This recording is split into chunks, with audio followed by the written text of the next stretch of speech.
Un saludo cordial a todos los que están conectados para comenzar el estudio en esta serie sobre el libro más polémico de la Sagrada Escritura, el libro del Apocalipsis. Es el libro en el cual convergen todos los libros de la Sagrada Escritura, es parte del canon sagrado. Pero vamos a ver en esta primera parte por qué este libro ha sido tan ocultado y tan eclipsado para muchas personas que no se atreven a estudiarlo, porque se llenan de terror, y vamos a verlo por qué. En primer lugar, la hemos titulado a esta serie sencillamente La revelación de Jesucristo. ¿Por qué? Porque así comienza el sagrado libro. El primer versículo en el capítulo 1 y verso 1 leemos la revelación de Jesucristo que Dios le dio para manifestar a su siervo las cosas que deben suceder pronto, y la declaró enviándola por medio de su ángel a su siervo Juan. Enseguida vamos a explicar el significado profundo también de este texto bíblico, pero queremos primeramente recordar qué es lo que ha pasado, qué es lo que ha hecho que este libro sea lamentablemente oculto a la mayor cantidad de las personas y que tengan un poco de terror algunos al querer leerlo. Lo que pasa es que muchos al leer este libro lamentablemente siguen una conducta equivocada. Creen que se debe leer como cualquier novela, y entonces de repente comienzan a confrontarse con imágenes, 7 iglesias, 7 sellos, 7 trompetas, animales híbridos, unos con 4 cabezas, otras con 7 cabezas y 10 cuernos, una bestia horrible que está a punto de devorar a un niño, que una mujer vestida del sol va a tenerlo, una mujer ramera, que esa misma bestia se encarga más bien de llevarla en anda a esa mujer. Y así sucesivamente, al ir leyendo el libro del Apocalipsis, muchos lamentablemente dicen, ¿qué cosa es esto? Tan horrible. Y tristemente ha sido un campo propicio para muchos escritores modernos que han tomado y lamentablemente le han dado un significado muy equivocado. Lo mismo pasó con los productores de películas también, ¿verdad? Para negociar con ellos han tomado las cosas sagradas y le han dado unas características totalmente terrorífica.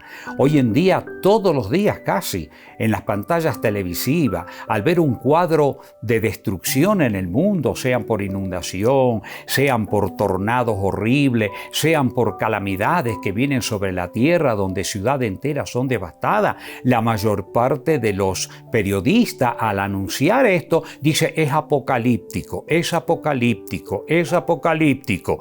Y entonces, ¿qué ocurre?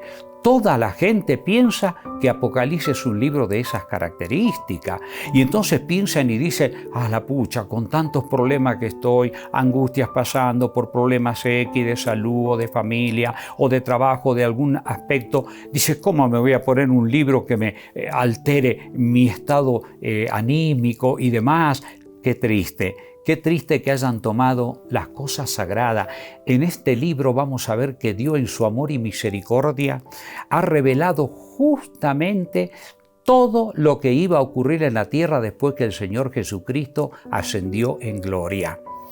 Ustedes saben que cuando Adán y Eva pecaron, inmediatamente Dios les presenta el glorioso plan de la redención. Y durante 4000 años los patriarcas, los profetas, fueron los instrumentos de Dios para ir revelando cómo llegaría el Mesías Redentor a esta tierra.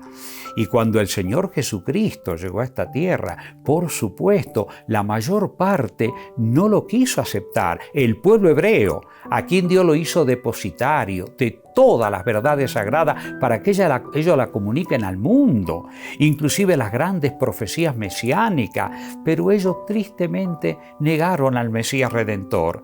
Inclusive más, pensaban solo en un rey terrenal que lo iba a llevar del yugo opresor de Roma. Todas esas cosas tristemente han eclipsado la palabra de Dios. Y con el Apocalipsis, justamente vamos a ver que cuando Jesús asciende en gloria, Y vamos a ver cuando inspira al apóstol Juan este libro, es para revelarle todos los sucesos que iban a ocurrir en la historia, desde los días apostólicos hasta el momento que el Señor Jesucristo aparecería nuevamente en la gloria y majestad que Él lo prometió. Así que por lo tanto, acá estamos haciendo una pequeña introducción de este libro. Sin embargo, hay algo muy importante. Nosotros iremos desarrollando y viendo por qué la mayor parte de la gente ha quedado confundida. El mismo libro lo explica. En el Apocalipsis, el capítulo 12 y el versículo 9, leemos la siguiente declaración. Dice allí, capítulo 12 del libro del Apocalipsis, el verso 9. Y fue lanzado fuera el gran dragón, la serpiente antigua, que se llama Diablo y Satanás, el cual engaña al mundo entero, fue arrojado a la tierra y sus ángeles fueron arrojados con él. O sea, apreciado amigo, ¿quién es el que se encarga de eclipsar la gloria de la Sagrada Escritura y de este libro maravilloso? Es justamente el gran engañador. ¿Por qué? Porque Satanás y sus ángeles han perdido la vida eterna. Jesús los derrota en el Calvario. Ellos saben que cuando Jesús vuelvan están perdidos eternamente y para siempre. Y es por eso que Él se encarga de eclipsar todas las verdades sagradas para que los seres humanos se confundan y no entiendan las verdades que Dios en su amor y misericordia nos ha revelado. Por ejemplo, a medida que vayamos estudiando, vamos a ir viendo cómo Dios se encarga de ir aclarando los símbolos. ¿Por qué el Señor ocultó a través de esos símbolos a poderes religiosos y políticos que se opondrían a la voluntad de Dios? Si Dios hubiera dicho, esta bestia representa tal potencia, ya se hubieran encargado de destruir las Escrituras. Pero ellos mismos, a veces al leerlo, no saben que se aplica a ellos mismos. ¿Cómo sabemos en la Biblia que cuando Dios habla de bestia está hablando de potencias o de reinos que iban a aparecer en la tierra? Miren, vamos a tomar el libro del profeta Daniel, que es otro de los libros proféticos en la Sagrada Escritura. Leemos desde el versículo 1 el capítulo 7 hasta el verso 3. Dice así: en el primer año de Belsasar, rey de Babilonia, tuvo Daniel un sueño y visiones de su cabeza mientras estaba en su lecho. Luego escribió el sueño y lo relató lo principal del asunto. Daniel dijo: miraba yo en mi visión de noche, y he aquí que los 4 vientos del cielo combatían en el gran mar, y 4 bestias grandes diferentes la una de la otra subía del mar. Acá hay 3 símbolos. Habla en primer lugar de vientos que combatían, habla que subían del mar 4 bestias. Entonces hay 3 símbolos que aclarar. Cuando se estudia este libro se aclara todos esos símbolos. Yo solamente se los repito ahora.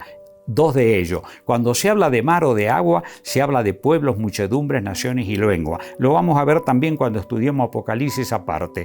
Cuando se habla de viento, está hablando de guerra, de convulsiones políticas, de luchas, de combate. Y cuando se habla de las bestias, miren, el mismo capítulo 7 se encarga de explicar. Dice así el versículo 23.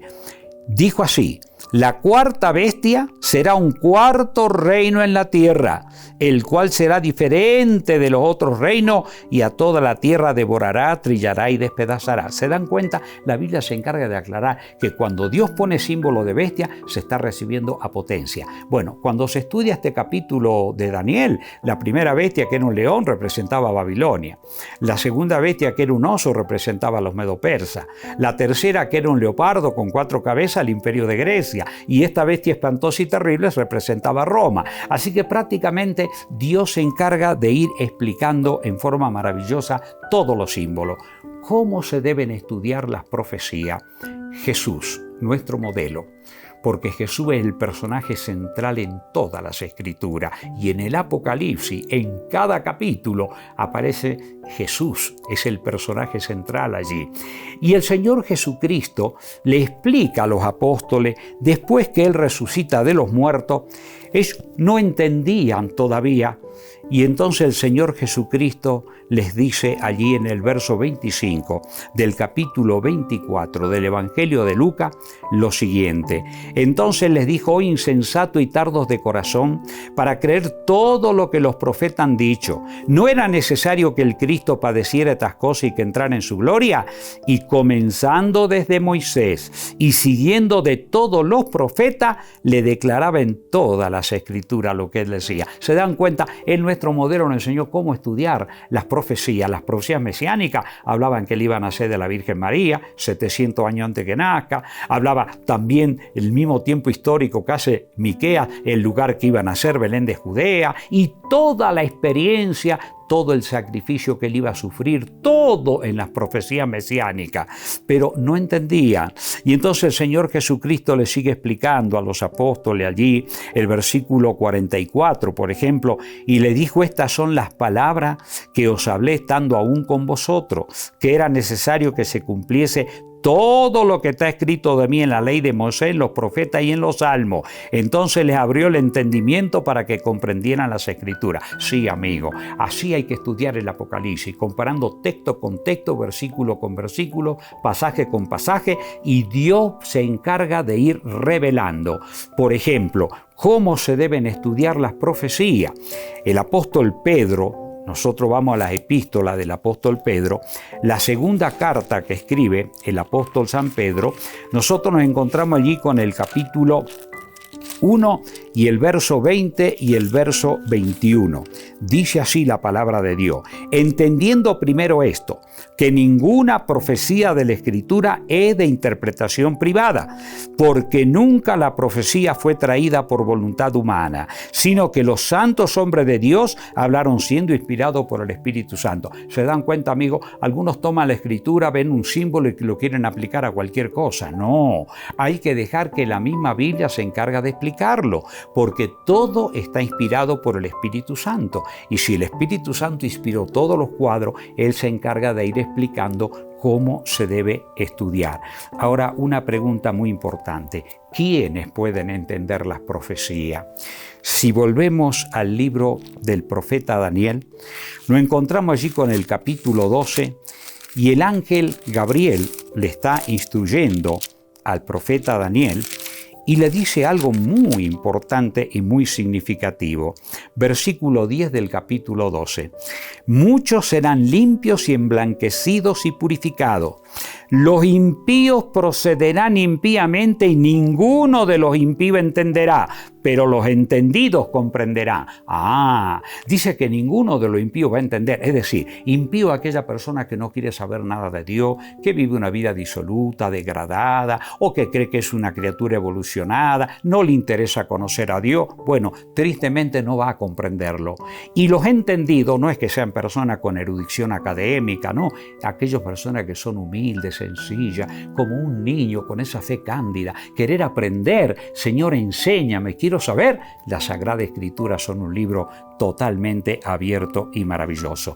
Bien, con toda esta instrucción terminamos esta parte primera leyendo nuevamente el capítulo 1 desde el versículo 1 al 3 de Apocalipsis. Dice así: la revelación de Jesucristo que Dios le dio para manifestar a su siervo las cosas que deben suceder pronto, y la declaró enviándola por medio de su ángel a su siervo Juan, que ha dado testimonio de la palabra de Dios y del testimonio de Jesucristo y de todas las cosas que han visto. Bienaventurado el que lee y los que oyen las palabras de esta profecía y guardan las cosas en ellas escritas, porque el tiempo está cerca. Miren qué hermoso la introducción del Apocalipsis. Es una revelación que Dios le dio para que podamos comprender y podamos realmente conocer todas estas cosas maravillosas. ¿Qué es una revelación? El mismo Espíritu Santo se encarga de aclararlo. Cuando le escribe a Moisés, por ejemplo, si nosotros vamos al libro de Deuteronomio,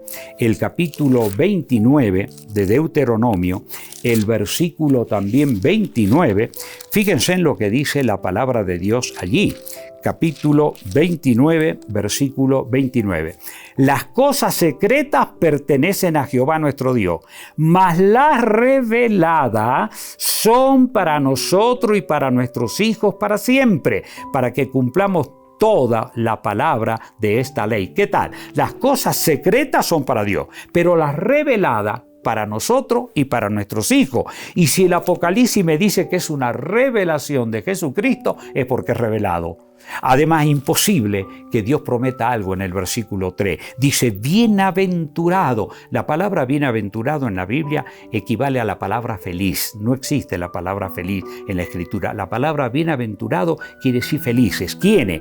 El que lee. El que lee, los que oyen las palabras de esta profecía, o sea, están dispuestos a escucharla y guardan las cosas en ella escritas porque el tiempo está cerca. Sí, amigo. Así que es una bendición que Dios promete. Imposible que Dios te prometa una bendición si no se puede entender el libro. O sea, un libro lleno de misterio o de cosas horribles, de sálvese quien pueda, como las pirámides de Keops, de los mayas, las profecías de Nostradamus, de Charles Berry, que está hablando de la destrucción del planeta y sálvese quien pueda. No, mis amigos. ¿Cómo termina el libro del Apocalipsis? Fíjense en los primeros versículos, cómo comienza y cómo termina el libro. El capítulo 22, Jesús le habla al apóstol Juan y le dice, el que da testimonio de estas cosas dice, ciertamente vengo en breve. Amén, sí, ven Señor Jesús. La gracia de nuestro Señor Jesús sea con todos vosotros. Amén. Qué hermoso. Así termina el Apocalipsis. Querido amigo, que Dios te bendiga. Esta es una introducción. Vamos a estar teniendo una serie porque no podemos hacerlo largo a los temas. Tú trabajas, tienes responsabilidad, pero vas a dedicar por lo menos 15, 16 minutos. Algunos pueden un poquito más, 17, pero de alguna manera, ¿verdad? Que Dios te bendiga grandemente. Vamos a tener más de 30 temas para explicar todo este libro maravilloso. Muchas bendiciones para ti y para tu familia. Amén.